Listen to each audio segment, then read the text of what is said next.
Հայ ազգի կոմպոզիտոր, ով հեղինակեց Թուրքիայի պետական պաշտոնական օրհներգը։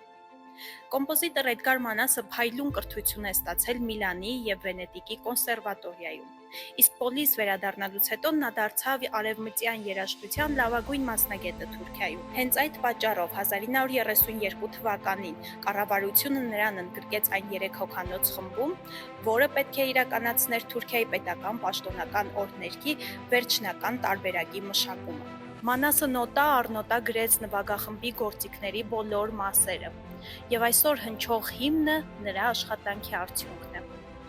Ուշագրավ է, որ Մանասը այս պետական պատվերին զուգահեռ ղեկավարում էր նաև հայկական Գողթան երգչախումբը, ինչպես նաև գրում էր հայկական պատարակներ։ Այսօր Թուրքիայում փորձում են չհիշատակել նրա անունը, բայց փաստը մնում է փաստ։ Նրանց ամենագլխավոր պետական մեղեդին հայի ձեռագրով է։